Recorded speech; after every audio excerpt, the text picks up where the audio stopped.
guys, welcome to the Sodcast. I'm Wendy Sod, your host. Today, you guys, is Halloween. Happy Halloween, everybody. I love Halloween. So that's why I'm dressed up like a cat. One reason. The other reason is the story I am going to be telling you today has to do with kittens. And the case I'm talking about is the case of Luca Magnotta. He was known as the vacuum kitten killer. Now, Luca was born in 1982 as Eric Clinton Newman, and he was born in Scarborough, which is east of Toronto in Canada.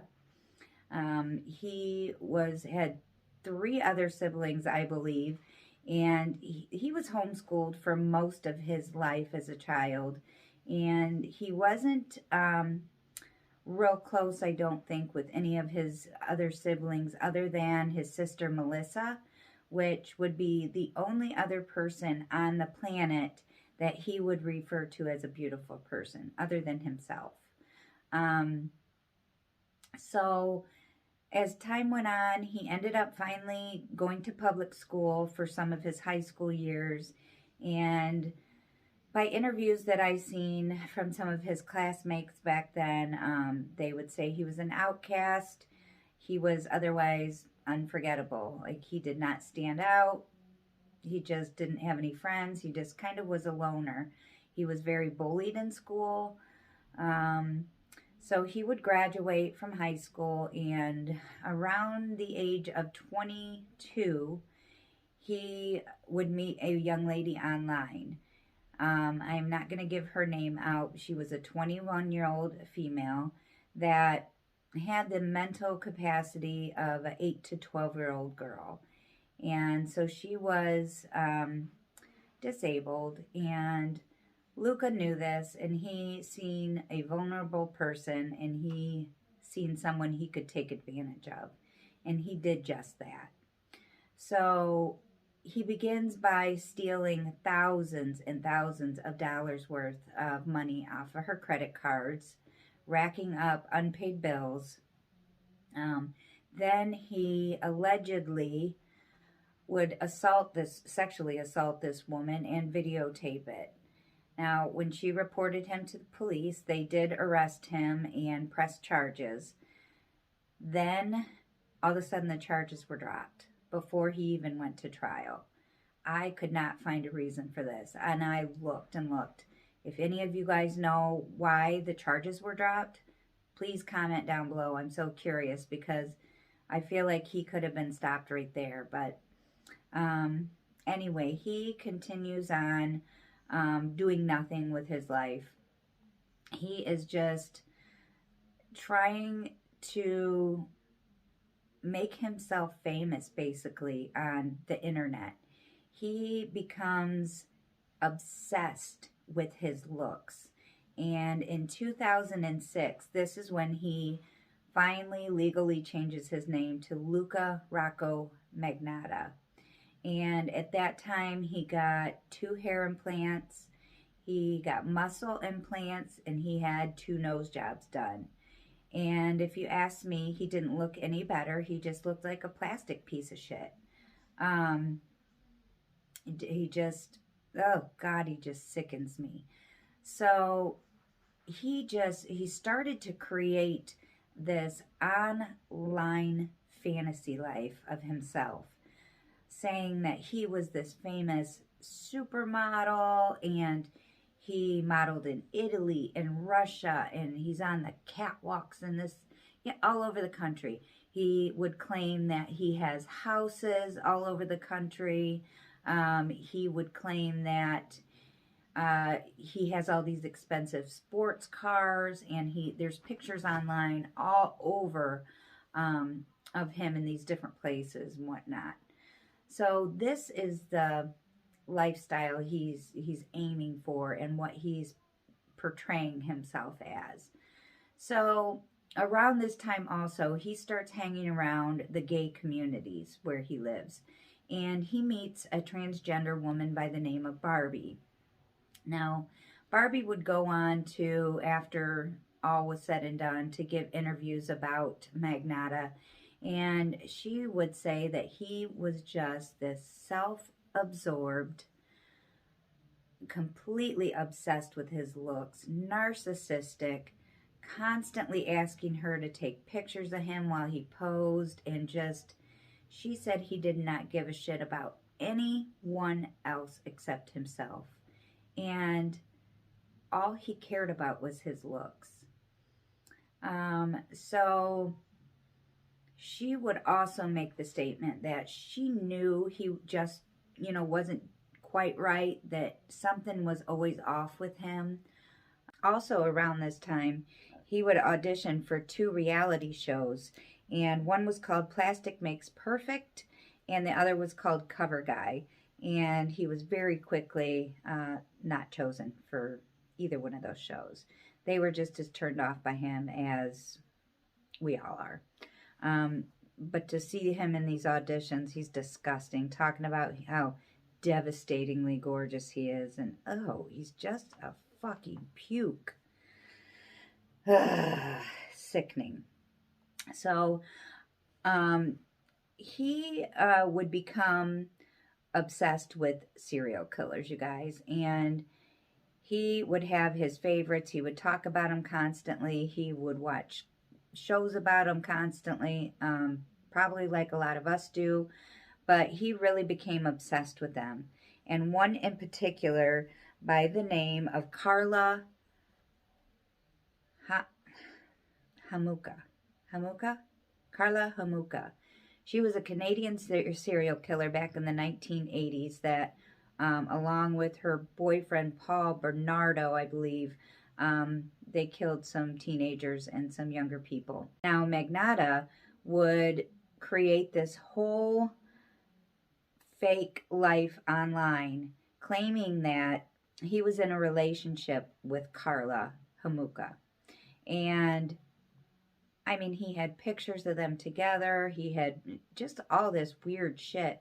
And obviously all of the pictures were photoshopped, because when the media got a hold of this, they questioned Karla about it. She said she had never even heard of him, didn't know who he was.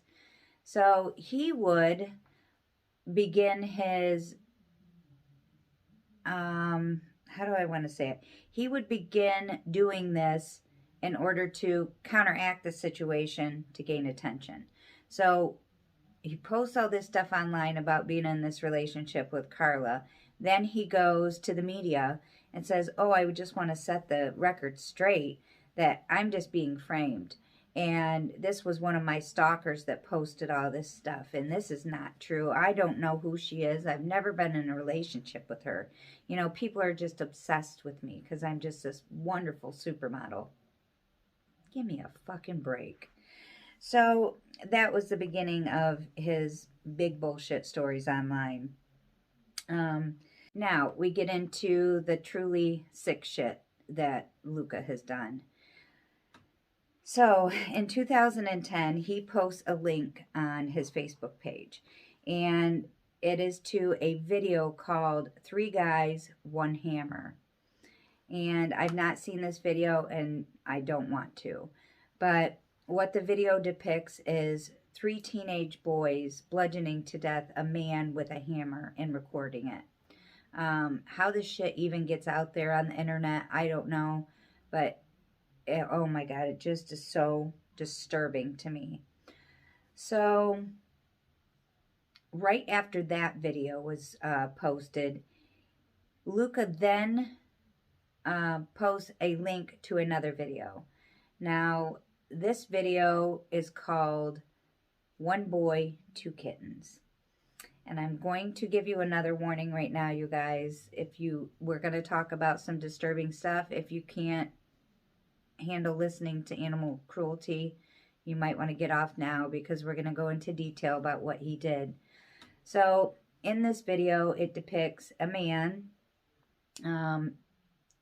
putting 2 small kittens into a plastic bag. He connects a vacuum hose to the bag, turns the vacuum on, and suctions all of the air out of the bag, slowly suffocating the kittens. And after they're dead, He pulls them out of the bag and he plays with them. And I am telling you, again, if you've not seen those videos, please don't go looking for them. They are truly, truly, truly horrific. And I wish I had never seen them. You just can't get it out of your head. You just can't. It's, oh God, is it horrible. So immediately this video goes viral, rightfully so. And animal activists go crazy, and any human being that's seen the video goes crazy. Overnight, a online group was formed with over 4,000 people joining in one day.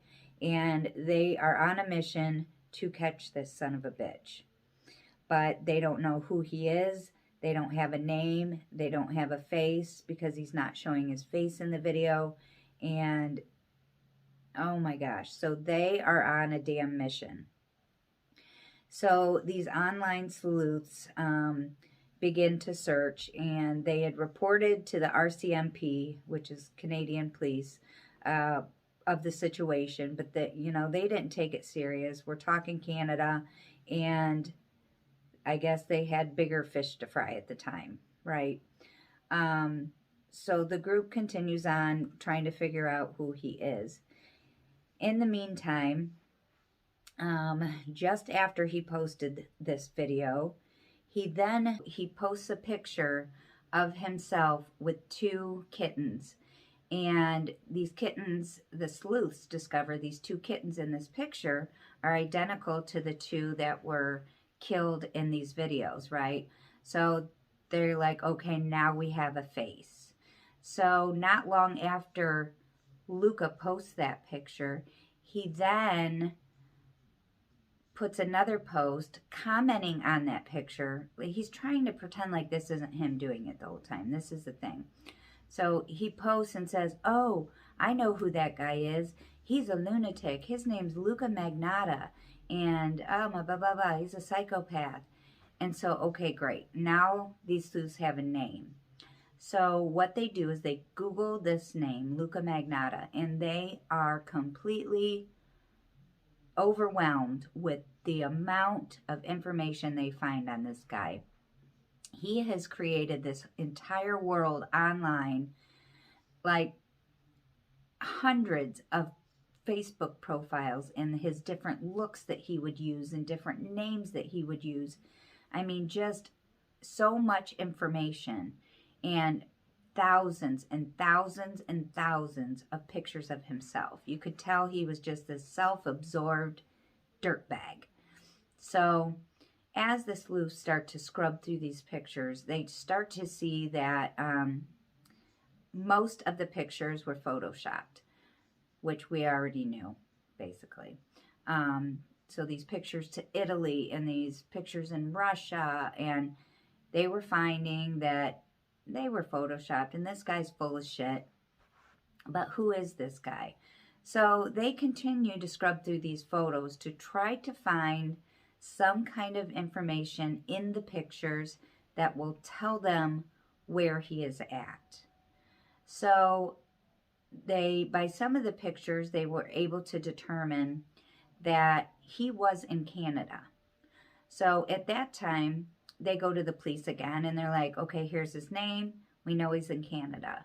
So the cops, still not taking it as serious as they should be, they do start to look into this a little bit deeper. And they're trying to warn the police that, hey, this is going to turn into something bigger if you don't stop this guy. In 2011, a man by the name of Jun Lin from China moves to Toronto to pursue a degree in computer science. And it just so happens that he moves into the same apartment building as Luca Magnotta. So after Junlin moves into the apartment building, he goes about his life, he gets a job, and he starts college. And Magnotta, doing what he does best, he walks into the Sun Post office, which is like the newspaper office. And because the media had gotten a hold of this story, and now they have a name, so they're splashing his name everywhere. So he goes into the post and he wants to defend himself. And he's saying that he was framed and it's his stalkers that are doing this, and he loves animals and he would never hurt them, and he just can't believe that these obsessed people with it just leave him alone and blah, blah, blah. So this is his bullshit story. So just after he leaves the Sun Post, the Post receives an email, and I am going to read this to you. It reads, "It's fun watching people work so hard, gathering all the evidence, and still not being able to name me or catch me. You see, I always win. I always hold the trump card. I will continue to make movies, and next time you hear from me, it will be in a movie I produce, and it will have some humans in it and not just pussies." This is the sicko. The fucking sicko. And he's again trying to act like he isn't the one that sent that, but of course we all know. So then a tip comes in to the group, and it breaks this case wide open, you guys. They're so excited because they get a picture of Luca. Why did I just forget his name? Luca Magnotta. They get a picture of him, and he's sitting on steps, and it looks like he's at an intersection. And so they really start to analyze this picture. And in the background, there's an apartment building, and there's these very unique black light posts, lamp posts. So what does this group do? They take off to Google Maps, you guys. Like, these guys are fucking amazing. They go to Google Maps and they do basically a grid search online of Canada, city to city to city, ruling out the city based on these lampposts. These are very unique, and they know if they look hard enough, they're going to come across them. And they do just that. They finally find these lampposts, identical lampposts, in Montreal. And not only do they find the lampposts, they find the exact intersection that Magnotta took this photo at. So now they are freaking excited. They go to the police again and they say, "Listen, here you go. This is where he's at. He's in Montreal. He's in this general area. Please go find him. Please go find him." They do nothing. They do nothing. Still nothing. And I do believe like 18 months has gone by at this time, you guys. So in 2012, Luca is back online. Well, I don't think he ever left, but he's back online. And he posts some promotional posts promoting a new video he's about to release. And this is his same MO from all of his other videos, the cat videos, all of them, that he builds it up and then he releases the video. So this is what he does in this one. And on May 25th, 2012, he releases this video. And it is called "One Lunatic, One Ice Pick." And I am going to tell you, it is so disturbing. So very disturbing. So in the video, it depicts a man bound to the bed, and he is still alive. Then there's a cut in the video with some editing, and when it comes back on, the man is dead. And this man is standing over top of him, which it appears to be an ice pick in his hand, stabbing and stabbing and stabbing and stabbing this man. Then, after he's done doing that, he gets a knife and he cuts off flesh and he begins to eat the flesh. Then he feeds some of the flesh to his puppy. Then he kills the puppy. This is an 11-minute long torturous video that I'm glad I can't find it. And I'm glad for this man that was murdered in this video that I can't find it, because nobody should be watching that, and ever. It's horrible. So on May 24th, June Lin does not show up for work that day, which is very out of character for him. And so his work and friends all begin to worry about him. They contact his mother back in China. She begins to worry about him. So, like I said, June Lin doesn't show up. He's nowhere to be found. On May 29th, 4 days later, a janitor finds a suitcase that contains a torso. And this torso is determined to belong to June Lin. So very sad. So they really start this investigation. Now, it is also discovered that Magnotta also mails his left foot to one of the government bodies in Canada, and he mails a right hand to the Liberal government body in Canada. And then they find June Lin's head floating in a garbage bag in a nearby lake. They finally knock on apartment 208 in that building that day. And this is Luca's apartment. Nobody answers the door, and they let themselves in. What they find is absolutely horrific. They find a completely blood-soaked, blood-spattered apartment. They find a screwdriver covered in blood that appears to have been painted to look like an ice pick. But they don't find Magnotta. He is long gone. Something else they find in the apartment, scrawled on the walls, is a saying that Magnotta left behind. And I quote, it says, "If you don't like the reflection, don't look in the mirror. I don't care." And it appears to be written on the wall in red lipstick. Very disturbing. Don't know what that means, but very disturbing. Okay, so the manhunt starts. They are trying to track this man every way possible. They finally track him down in an internet cafe in Berlin, Germany. And of course, he says he wasn't running. He had a planned vacation there. And what did they find him doing in this cafe? Nothing else but just looking at pictures of himself. Disgusting. The funniest part of this is when he is giving a prison interview down the road, talking about this incident the day he was arrested, he would say that the 2 police officers that came to arrest him that day got into a fist fight with each other because they were fighting over who was going to get pictures with Luca.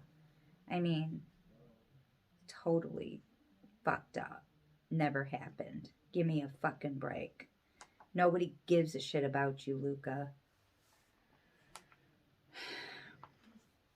So, let's get into his interrogation a little bit. So, they bring him in, and they, first of all, as far as investigating, they start going through some of the footage that was at the apartment building. And there was tons of it. I mean, hours and hours. You see Magnotta going in and out of the apartment building over and over. You initially see him walk in with June Lin. You never see June Lin come out again. You just see Magnotta in and out and in and out. And at one point, you see him walk in with a suitcase that is identical to the one that June Lin's torso was found in. You also will see him going in and out of like a janitor's room where the trash cans are in the building. And he's dumping items in here. I mean, mounds of clothing and pillows and just over and over and over again. And one thing I noticed from that video, or those videos, was that he changes his clothes multiple times. I don't know what that is. Like, every other scene you see him go to the trash can, he's changing his clothes. What the fuck? So, that goes on. And They start their interrogation with him. Now, initially, he's like, oh, no, I didn't do any of those things. And that I'm being framed and, blah, blah, blah. And they're setting me up. And it's all these stalkers. And I'm just so beautiful and wonderful and great and rich that just everybody wants to be me. And they're just framing me because they want the publicity of framing a beautiful runway model. And no, nobody's buying your fucking bullshit. So then he comes up with the story that, well, he did it. He killed the kittens and he killed Junlin, but he was forced to do it. That he was a victim for a very long time of domestic abuse. And his boyfriend or friend, Manny, made him do it all. And he would make him kill these kittens and killed Junlin, and then he turned around and framed him for it. Complete crock of shit. So they start to look into this Manny person to try to prove or disprove if this person is involved. So as they're investigating and the prosecutor's looking into it, they discover that, remember I said he was addicted to watching serial killers and horror movies and he was just obsessed with them. Well, he was also obsessed with the movie Basic Instinct with Sharon Stone. Remember that movie, you guys? I know you do. He was obsessed with this movie. And it turns out that in that movie, there was a scene where someone was being stabbed to death with an ice pick. And the scene was so similar to the murder of Junlin that they just knew that it was connected. Also, in that movie, there is a character named Manny. Yes, Manny. Yep, Manny. Manny is not real. Completely fictitious, fake, made up. He made this up to cover, use as a defense and say, this guy made me do it. Not even close to being true. He is just such a freaking nutbag, you guys, that I'm just blown away by this whole insane story and the bits and pieces to it. So he would end up getting 25 years in prison, and that is a life sentence in Canada. Now, he was 33 at the time this happened, so he could technically get paroled when he's 58 in the year 2039. Let's hope that never freaking happens. But if you guys get a chance, go watch some of his prison interviews and some of the footage from him in prison because it's very disturbing. The life he's living in prison is probably better than the way you and I are living. These Canadian prisons are insane. Flat screen TVs, they have video game consoles. I don't know if they have access to the internet, but I kind of feel like they do because I read that there's still posts being made to some of his accounts. They wear street clothes in there. It looks like they're just hanging out, living the life. He's obviously eating good because he's put on a shit ton of weight. In 2017, he gets married in prison to a man in there that's a pedophile, and he's living happily ever after. He's done multiple interviews in prison, and these are just so disgusting to me. He, to this day, is still denying all of this, saying that he was framed. And he just wants everybody to stop and move on with their fucking lives and quit obsessing over him. And it's exactly what he wants. It's exactly what he wanted, and he got it. He got famous, and he did not care how he got there, but he got there. And he's not going to admit it, but he is masturbating to it every single night he goes to sleep. You know he is. Fucking sick fuck.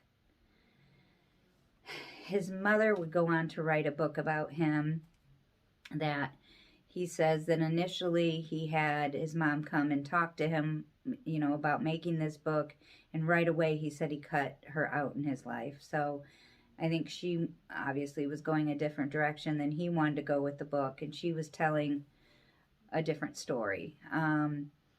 There was a time period just after he got locked up that she was fighting for him and saying that Manny really did this, and she believed this Manny person was real, fighting to get him out of prison during COVID time because she was afraid he was going to die in prison.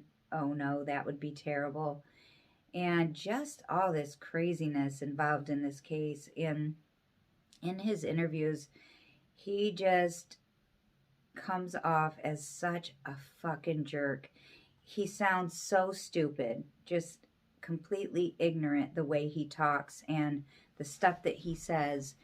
He is saying that this entire case, they couldn't find jurors that didn't already have their minds made up. It was tainted from the beginning, and everyone is stupid imbeciles. And, from the jurors to the witnesses to the judge to the prosecutor to the police, everyone was stupid liars and attention seekers in his eyes. And they just wanted to be involved in this for the publicity of taking down this famous supermodel. Guys, I am just drained after telling this story, and I'm glad it's over, but I just had to get it out there. And please don't go try to find any of those sick videos, because you will instantly regret it. And that is a conclusion of the case for today, guys. Again, happy Halloween. You guys all be safe out there tonight. And, check your candy before you eat it, and just be super safe. I love you guys, and I will see you on my next video, and have a great day. Bye.